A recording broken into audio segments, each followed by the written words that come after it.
Olá, estudante! Seja bem-vindo ao Se Liga na Educação. Meu nome é Lucas Scarano, eu sou professor de História e hoje nós vamos falar com o 6º ano sobre Grécia Antiga. Vamos lá? A nossa aula de hoje, nós vamos começar com a seguinte habilidade: explicar a formação da Grécia Antiga com ênfase na formação da polis e nas transformações políticas, sociais, culturais e seu legado para a contemporaneidade. Então nós vamos abarcar hoje, pessoal, uma série de elementos sobre a cultura grega. Então nós vamos começar a falar sobre, principalmente, as origens da Grécia Antiga, como se originou essa civilização tão importante para a gente, polis e a democracia. Depois nós vamos falar um pouquinho sobre mitologia grega, filosofia, e nós vamos finalizar a nossa aula falando sobre a arte grega. Então vamos lá comigo? Eu trouxe aqui uma imagem, tá, que mostra um pouco aí da arquitetura grega, né, como que eles imaginavam ali a arquitetura, para mostrar ali a relação deles com a arte, com a cultura. Então nós vamos iniciar aqui falando sobre as origens, como que se iniciou essa sociedade. Bom, a sociedade grega, ela era na verdade organizada em pequenas cidades. Essas cidades eram uma junção de famílias. Então as famílias se juntavam e formavam uma pequena comunidade, que essa comunidade era chamada de genos. Então os genos eram comunidades familiares mesmo, né? Então tinham pequenas famílias que iam trocando, né, comércio, trocando produtos, fazendo intercâmbio entre eles, trocando cultura ali entre eles. E essas famílias elas foram aumentando cada vez mais de tamanho e foram formando as fratrias. É um nome até difícil de falar, né? As fratrias é essa comunidade um pouco maior do que os genos, tá? É como se fosse uma junção de vários genos. Dentro dessa sociedade, ainda pequena, ela se organizava em 3 grandes grupos. O primeiro grupo eram os eupátridas, que eram os líderes dessas sociedades.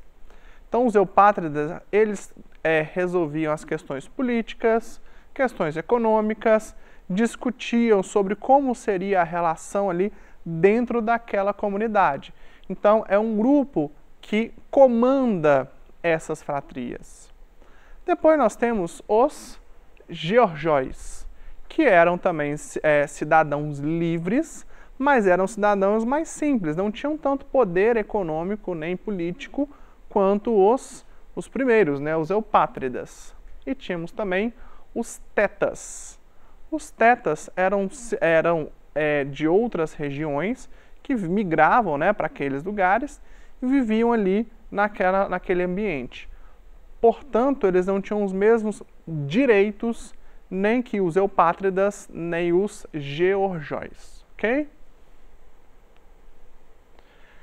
A partir dessa sociedade, né, que tinha ali dividida em fratrias, elas foram crescendo de tal maneira que foram muitas famílias sendo aglomeradas, né, se juntando ali, e elas cresceram tanto que elas foram formando cidades. A questão é que para os gregos não havia um país chamado Grécia Antiga, mas cada cidade tinha a sua autonomia, tinha as suas próprias decisões, as suas próprias leis, tinha o seu próprio comércio, até mesmo os seus próprios deuses, né? Então eles tinham ali uma cultura, cada cidade era autônoma com relação à outra. Sempre quando nós temos uma cidade autônoma, independente, que não fica dentro de um país, a gente chama isso de cidade-estado. A palavra estado, gente, a gente tem que pensar na ideia de status, ou seja, ela é independente. Então, cidade-estado é uma cidade que não tem um país, né? Ela não fica dentro de um país. Em outras sociedades também existem cidades-estados, né? Na Mesopotâmia haviam cidades-estado, no Egito também haviam cidades-estado, mas no caso da Grécia, a cidade-estado tinha um nome, era chamado de polis. Essa palavra polis, ela deu origem a uma outra palavra que a gente usa muito no nosso cotidiano, que é a palavra política. O político era aquele que administrava, que governava a polis.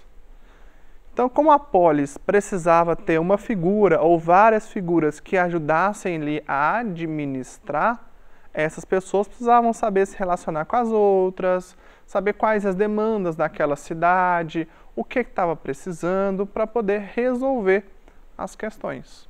Então, o político é aquele que lidera, que organiza uma região, uma sociedade, seja ela menor ou maior, e passa a fazer, né, obras ou fazer leis que privilegiem aquela sociedade, ok?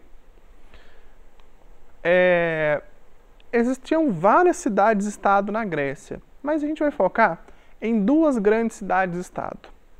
A primeira é a cidade de Atenas, que é a mais conhecida e a mais, que mais nos influencia nos dias de hoje. E a segunda cidade-estado é a cidade-estado de Esparta, que a gente você já deve ter visto, né?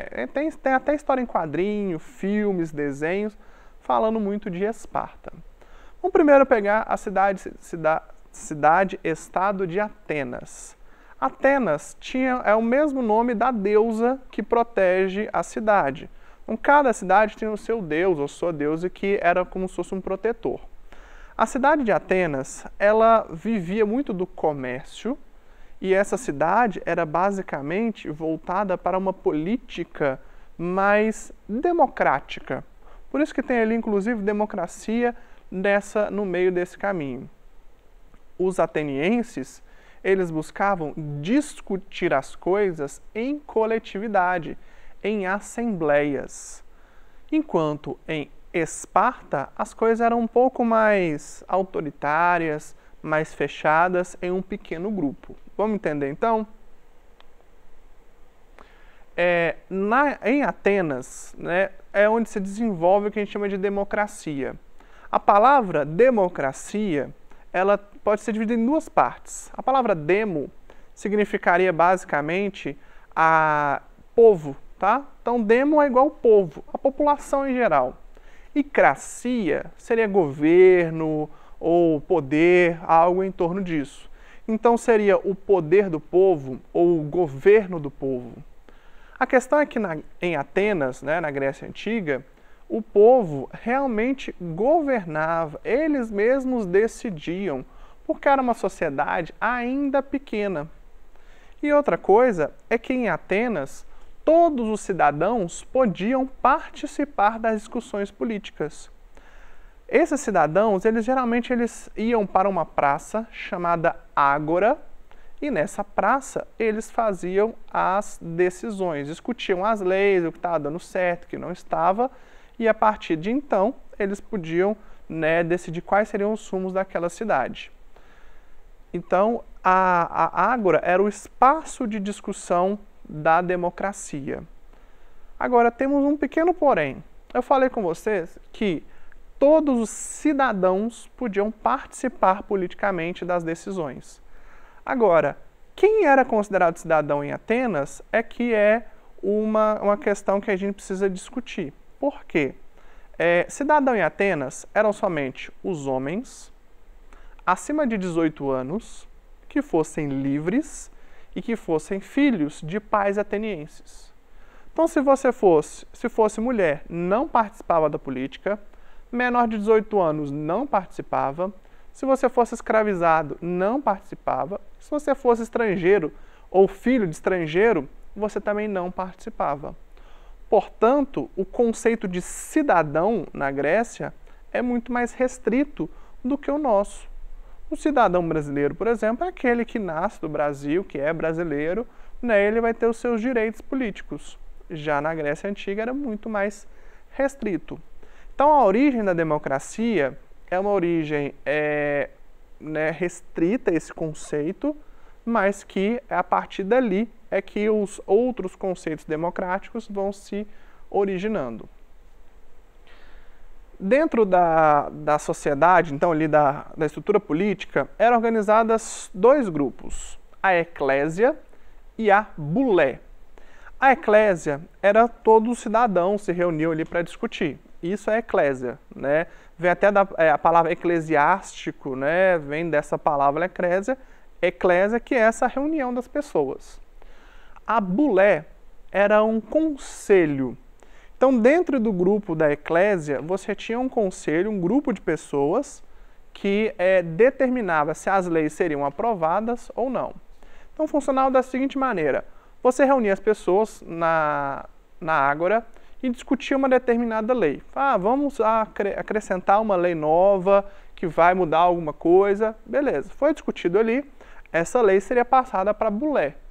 E a bulé discutiria se essa lei seria viável, se ela não seria viável, se ela seria fácil de ser implantada ou não. Ok? Então assim funcionava a democracia em Atenas. Agora, e a democracia hoje? Como é que funciona? A democracia nossa, ela é direta? Qualquer cidadão pode criar leis ou decidir leis?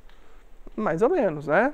A nossa democracia hoje, ela é uma democracia uma democracia representativa. Ou seja, nós temos nossos representantes que decidem as leis. Um exemplo, no âmbito municipal, quem são os nossos representantes dentro do município, dentro da cidade? São os vereadores. Então a gente, né, no período eleitoral, a gente escolhe lá os vereadores.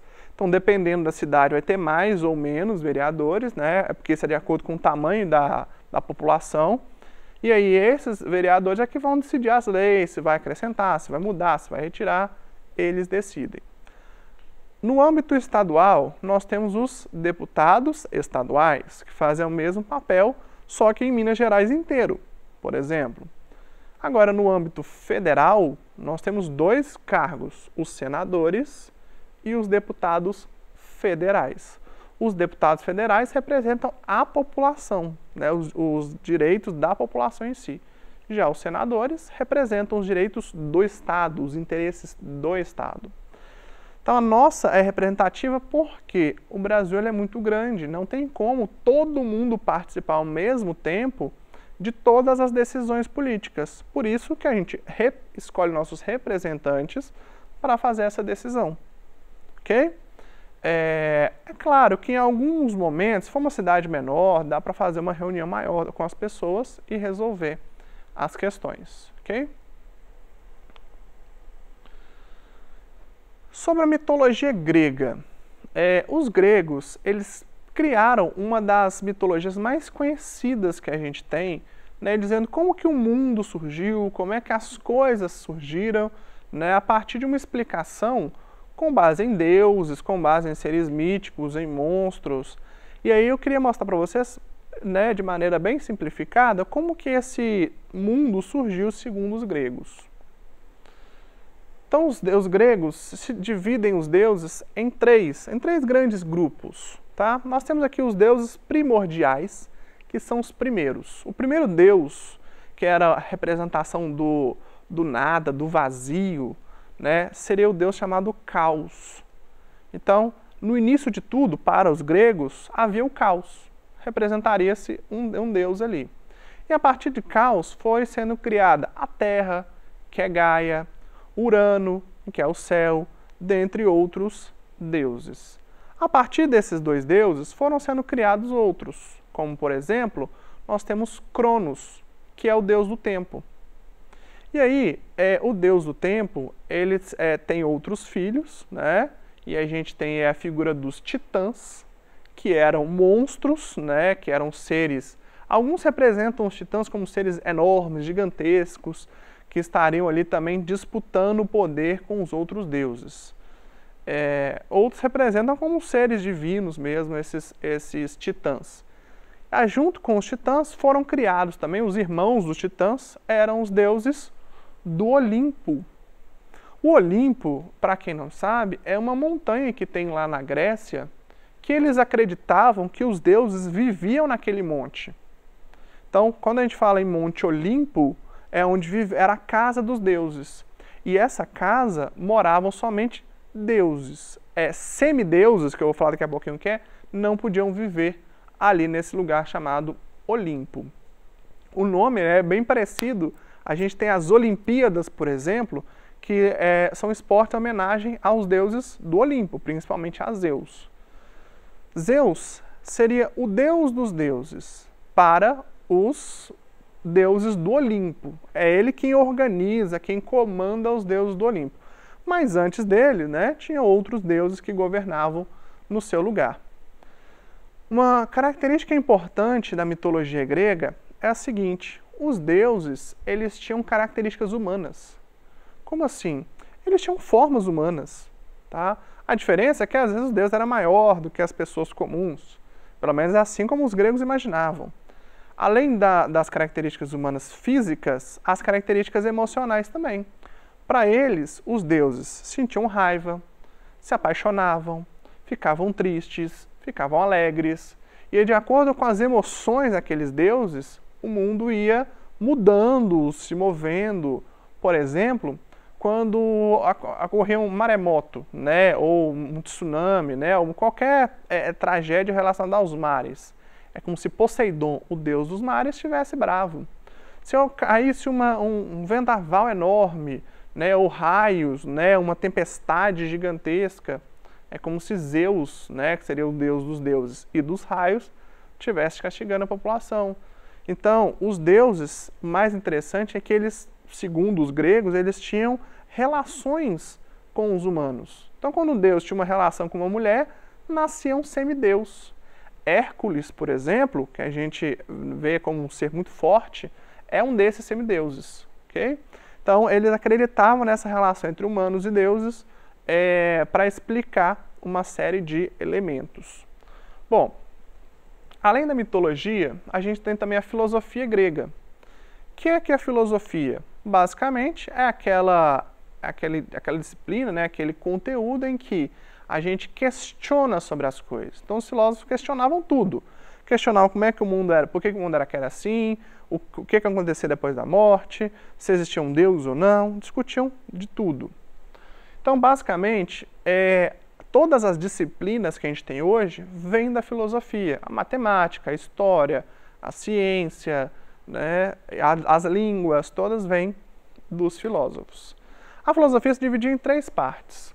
Pré-socrático, que era um período aí que discutia a origem do mundo, como é que o mundo funcionava. O segundo período é antropológico ou clássico, que nada mais é do que o período mais conhecido da história da filosofia, que nós temos aí Sócrates, que é o principal filósofo, Platão e Aristóteles, que discutiam sobre a natureza humana. O que é justiça, o que é liberdade, o que é amor, né? Eram discussões desses filósofos. Depois o período helenístico, que é quando a filosofia ela se amplia para outros lugares, dando origem a outras discussões mais profundas e mais complexas. Sobre a arte grega, os gregos, basicamente, eles valorizavam muito a ideia da beleza. Então, para eles, a arte tinha que ser bela. E, por isso, eles defendiam, por exemplo, a proporção áurea. O que é a proporção áurea? É a relação entre o tamanho e a altura de um objeto. Um exemplo, esse monitor que a gente está vendo aqui na nossa frente, vocês estão vendo na nossa frente, ele tem um tamanho, uma proporção entre a largura e a altura, que é chamada de proporção áurea. Por que ele não é mais achatado? Por que ele não é maior, melhor dizendo? Porque sairia um pouco dessa proporção. Então a arquitetura, né, a pintura, a escultura, tudo segue essa mesma proporção áurea. E também eles valorizavam muito a figura humana, né? O homem principalmente, eles valorizavam demais o corpo humano e as virtudes do ser humano, como se o homem estivesse acima dos outros animais e acima da natureza. Então, pessoal, essa foi a nossa aula de hoje, né? Nós aprendemos um pouco sobre a Grécia Antiga. Eu trouxe aqui os elementos que foram trabalhados. Recomendo esse livrinho aqui, ó, Grécia e Roma. É bem pequenininho. Se você tiver na sua biblioteca ou da biblioteca da sua escola, recomendo, é um livro bem legal para vocês estudarem. Então, desejo a vocês bons estudos e a gente se vê na próxima. Tchau, tchau!